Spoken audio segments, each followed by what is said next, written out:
अस्सलाम वालेकुम व्यूअर्स, बिस्मिल्लाहिर्रहमानिर्रहीम। Welcome to my channel learn English with Nazish. आज की हमारी वीडियो है मार्लो सिंबॉलिक करैक्टर। मार्लो का जो करैक्टर है हार्ट ऑफ डार्कनेस नावल में, ये एक जो फर्जी करैक्टर है। मतलब जो था ना, वो जो जोसेफ कॉनरेड जिसने ये नावल लिखा है ना, वो खुद एक सफ़र पे गया था कॉन्गो रिवर के। वहाँ पे जो जो उसने एक्सपीरियंसेस किए थे ना, वो उसने अब मार्लो के करैक्टर के ज़रिए जो है नरेट किए हैं, एक नावल की शक्ल में उनको लिखा है। Marlow is one of the two narrators in the heart of darkness. अब जो टू नरेटर्स हैं ना हार्ट ऑफ डार्कनेस में, एक तो रियल है जो कि स्टोरी को बयान कर रहा है, जोसेफ कॉनरेड है, और दूसरा जो है मार्लो है जिसके ज़रिए स्टोरी को एक्सप्रेस किया गया है।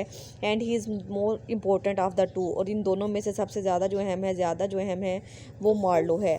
Conrad has created a complex narrator in Marlow. Conrad ने एक कम्प्लेक्स नरेटर के तौर पे मार्लो को इंट्रोड्यूस करवाया है। A man who is not at all good और ऑल बैड, कि वो एक ऐसा आदमी है ना तो बहुत ज़्यादा अच्छा है और ना ही बहुत ज़्यादा विलन है। Marlow narrates the story constituting the real substance of the novel, कि मार्लो जो है ना, जो स्टोरी का रियल सबस्टांस था, जो कि असल जो चीज़ें थी ना, उसने एज इट इज़ जो कि ऑब्ज़र्व की थी अपने सफ़र के दौरान, वो जोसेफ कॉनरेड ने उनको एक्सप्रेस कर रहा है। A mere narrator would objectively tell a story keeping himself out of it. अब जो नरेटर है ना, जो जोसेफ कॉनरेड है, उसने स्टोरी को बयान करते हुए खुद को बिल्कुल उसे आउट कर दिया, खुद को बिल्कुल बाहर निकाल दिया, और वो सारी स्टोरी जो है उसने ऐसे लिखी है कि जैसे मार्लो ही सफ़र पे गया था और मार्लो ने ही ये सारी चीज़ें ऑब्जर्व की थी। But in heart of darkness Marlow himself is one of the central character. Heart of darkness का जो मरकज़ी किरदार है वो मार्लो है। Marlow also has a symbolic role, उसका एक सिंबॉलिक रोल भी है। He stands for something bigger and larger than himself. मतलब वैसे तो एक सफ़र की कहानी है देखने में, लेकिन ये इसके ज़रिए जो है हमें जोसेफ कॉनरेड कोई पैगाम देना चाह रहा है, कुछ बताना चाह रहा है। Marlow symbolises the spirit of adventure and the love of exploration, कि उसको जो था ना एडवेंचर्स का बहुत ज़्यादा शौक़ था, बहुत जज्बा था कि वो नई नई जगहों पे जो है सफ़र पे जाए, सैर के लिए जाए, और उसको जो ब्लैंक प्लेसेस होती हैं ना, खाली जगह होती हैं, वहाँ को एक्सप्लोर करने का, दरियाफ्त करने का शौक़ था। The spirit of adventure is ineradicable and inborn but only some people possess it, कि यानी स्पिरिट ऑफ एडवेंचर जो इस तरह का होता है ना, ये इनबर्न होता है और ये सब कुछ लोगों के पास ही होता है। The man seeks adventure to acquire knowledge, लोग जो हैं एडवेंचर्स पे कुछ नॉलेज हासिल करने के लिए जाते हैं, कुछ चीज़ें सीखने के लिए जाते हैं। Marlow showed his spirit of adventure in his very boyhood, लेकिन मार्लो ने जो ये यानी अपना जो वॉयज किया था, अपना जो सफ़र किया था, वो बहुत जवानी की उम्र में, कम उम्र में किया था। When world maps arose his curiosity, कि जब दुनिया जो थी ना वो बहुत अजीब व गरीब मामला में से गुजर रही थी, इंपीरियलिज्म जो था बहुत ज़्यादा आम था। He felt attracted by the African country Congo and fascinated by a river Congo, उसको जो था ना फिर एकदम से जो शौक़ उठता है कि ना वो अफ्रीकन कंट्री जो कॉन्गो है ना, वहाँ की सैर के लिए जाए, वहाँ पे जाके जो है जो वहाँ का जो रिवर कॉन्गो है ना उसको एक्सप्लोर करके आए। ऑन ग्रोइंग अब ही बिकेम अ सेलर, जब जैसे जैसे वो बड़ा होता जाता है वो एक सेलर बन जाता है। सेल्ड अपॉन मैनी सीज, और बहुत से दरियाओं पे जो है ना वो तैराकी करता है। And got an opportunity to explore the Congo, और एक दिन उसको मौका मिल जाता है कि वो कॉन्गो रिवर को एक्सप्लोर करने के लिए चला जाता है, जो कि उसका बहुत बॉयहुड का शौक़ था, बहुत कम उम्री का शौक़ था। And sail upon the river Congo, और फिर वो जो है ना रिवर कॉन्गो के पे जाता है। He does not go there for trading purpose, वो वहाँ पे तजारत के मकसद के लिए नहीं जाता। It is to satisfy his spirit of adventure, बल्कि अपने स्पिरिट ऑफ एडवेंचर को सेटिस्फाई करने के लिए, अपने शौक़ को पूरा करने के लिए जाता है। And his boyhood longing that he goes into the heart of darkness, कि जो ऐसा शौक़ जो उसको बचपन से था और बड़े अरसे से वो जो था ना उसके रिवर की सैर करना चाह रहा था। Marlow serves also as a symbol of thoughtful observer of human life and thoughtful student of human nature. Marlow जो है इस नावल में एक सिंबल है कि ऐसा इंसान जो जिसे लोगों की ज़िंदगी को ऑब्ज़र्व करने का, उनके हालात को सीखने का, ह्यूमन नेचर को सीखने का शौक़ होता है। Marlow symbolises the class of curious people, Marlow curious people जो कि तजस्सुस रखते हैं दूसरे के बारे में जानने का, दूसरों की ज़िंदगियों में इंटरेस्ट लेने का, उस क्लास से बिलोंग करता है। He tries to probe the mind of everybody whom he encounters in the course of his travel. अब वो अपने सफ़र के दौरान जितने लोगों से भी मिलता है, जितने लोगों से भी उसकी मुलाकात होती है, वो उनके बारे में जानना चाहता है, उनकी पर्सनल लाइफ के बारे में एक्सप्लोर करना चाहता है। Firstly Marlow observes the white man who have come to the Congo for trading purpose। सबसे पहले जो है ना वो एक वाइट मैन को मिलता है जो कि कॉन्गो में ट्रेडिंग पर्पस के लिए, तजारत के लिए आया हुआ होता है। He observed the chief accountant of the trading company. फिर वो ट्रेडिंग कंपनी का जो चीफ अकाउंटेंट है उससे मिलता है and feels much impressed by him who has kept up appearance even in a sordid कहते हैं कमीना या फिर ब्लैक जिसे कहते हैं ना environment and whose account books are in apple pie order. अब उससे जो मिलने के बाद जो चीफ अकाउंटेंट है जब उसकी मुलाकात होती है ना वो बहुत ज़्यादा उससे इम्प्रेस होता है, बल्कि ये महसूस करता है कि ये जो है ना इसकी जो अकाउंट बुक्स है ना वो उसमें कोई ना कोई घपला ज़रूर है, कोई ना कोई जो है ना उसमें ना बेईमानी टाइप की कोई चीज़ है या कोई मिस स्टेटमेंट्स यूज़ की गई हैं। Marlow then observe the manager who is obeyed by his सब ऑर्डिनेट्स। फिर उसके बाद इसकी मुलाकात एक मैनेजर से होती है जो कि अपने सब ऑर्डिनेट के ताबे होता है, उसको फॉलो कर रहा होता है। But who can inspire Marlow neither respect nor love nor fear. अब लेकिन वो उससे मैनेजर से इतना इम्प्रेस नहीं होता, वो कहता है कि इस मैनेजर में कुछ भी नहीं है, ना इसके अंदर रिस्पेक्ट है, ना मोहब्बत है, ना खौफ है। To Marlow he seems to be hollow. उसे जो वो मैनेजर है ना बिल्कुल हॉलो किस्म का बंदा लगता है, खाली खोखला जो होता है ना उस तरह का लगता है। Next Marlow observes the brick maker. फिर उसकी मुलाकात एक ब्रिक मेकर से होती है and concludes that he is a papier mache Mephistopheles. फिर वो उसको एक टाइटल देता है उस ब्रिक मेकर को, पेपियर मैकी मेफिस्टोफिलिस का।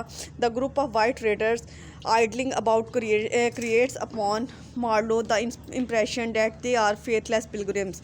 फिर वो उसे जो है ना वो क्योंकि जो ब्रिक मेकर है ना वो वहाँ पे सिर्फ एक नाम का ब्रिक मेकर है, वहाँ पे उसने कोई अपनी ड्यूटी परफॉर्म नहीं की हुई, स्टेशन पे एक भी ईंट उसने नहीं बनाई हुई, वो सिर्फ नाम का ब्रिक मेकर है, लेकिन असल में वो मैनेजर के लिए एक जासूस की ड्यूटी परफॉर्म करता है। तो वो कहता है कि यहाँ पे जितने भी लोग हैं ना फेथलेस पिलग्रिम्स हैं, मतलब बेईमान हैं, धोखेबाज हैं सारे।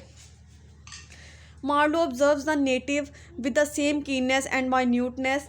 अब मार्लो जो है ना बहुत ज़्यादा बेचैनी से और बहुत ज़्यादा जो है ना बेताबी से जो है ना मिलना चाहता है, वो वहाँ की चीज़ों को जो है ऑब्ज़र्व करता है। He depicts the misery and suffering of the poor. वो वहाँ के गरीबों के हालात को, उनकी बदहाली को देख के जो है ना बहुत सैड हो जाता है।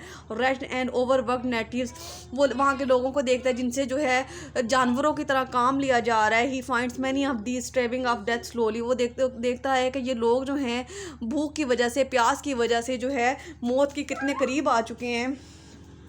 They were dying slowly. They are not enemies. They were not criminals. They were nothing earthly.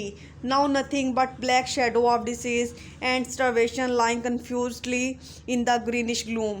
कि ये लोग जो हैं आहिस्ता आहिस्ता मर रहे हैं, ये ना तो कोई दुश्मन है ना तो कोई मुजरिम है, इन्होंने कुछ भी नहीं किया, लेकिन ये जो हैं भूख की वजह से, फाकों की वजह से मौत के करीब आते जा रहे हैं। Marlowe, as a keen observer, thinker and a commentator, appears even more in his study of the character of Mr. Kurtz। अब मार्लो जो है एक ऑब्जर्वर का, एक थिंकर का और कमेंटेटर का रोल प्ले करता है जब वो मिस्टर कर्ट्स से मिलना चाहता है, मिस्टर कर्ट्स के बारे में जानता है। Marlow here appears as philosopher cum psychologist. मार्लो उसके मामले में ना एक फ़िलासफ़र भी लगता है और साइकोलॉजिस्ट भी लगता है। By giving us a detailed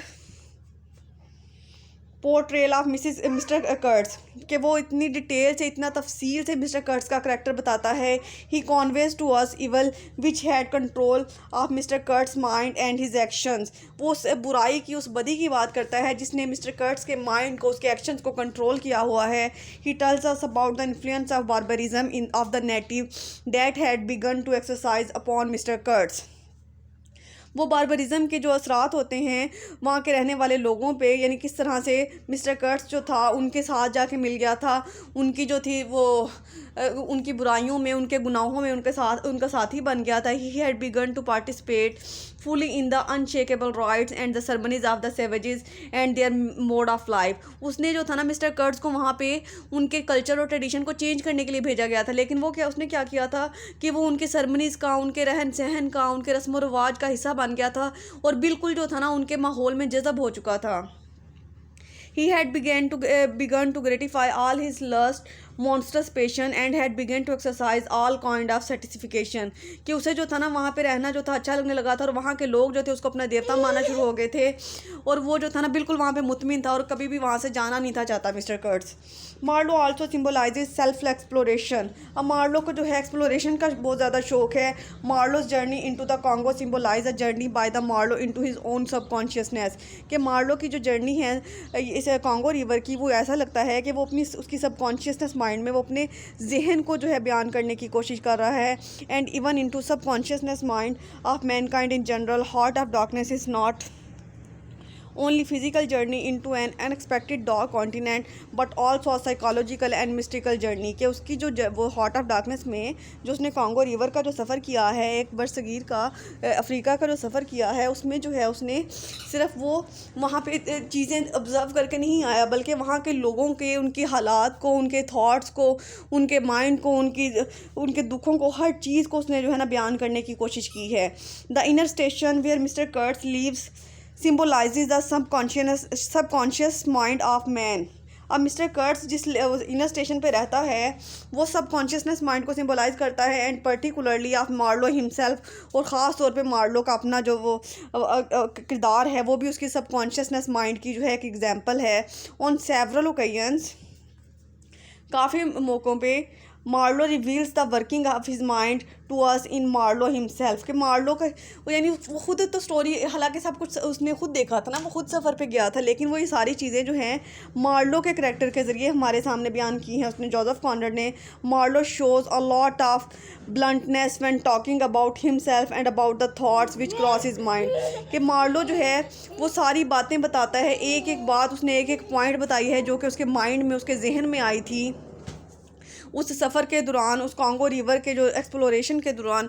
he tells us freely about his hatred of lies, his motives in telling lie to mister Kurtz fiancee at the end of the story. फिर उसने जो था क्या था कि जब वो नावल के एंड पे उसकी मिस्टर कर्ट्स की डेथ हो जाती है, तो उसकी फियांसी से उसकी जब मुलाकात होती है तो वो उससे बहुत ज़्यादा मोहब्बत करती है और उससे बेचैनी से पूछती है कि मिस्टर कर्ट्स कैसा है, क्या वो मुझसे भी वो भी मुझसे मोहब्बत करता है। तो फिर वो उससे झूठ बोलता है कि हाँ वो भी तुमसे मोहब्बत करता है, बल्कि जब उसकी डेथ हुई ना तो उसके लबों पे आखिरी जो नाम था वो तुम्हारा था।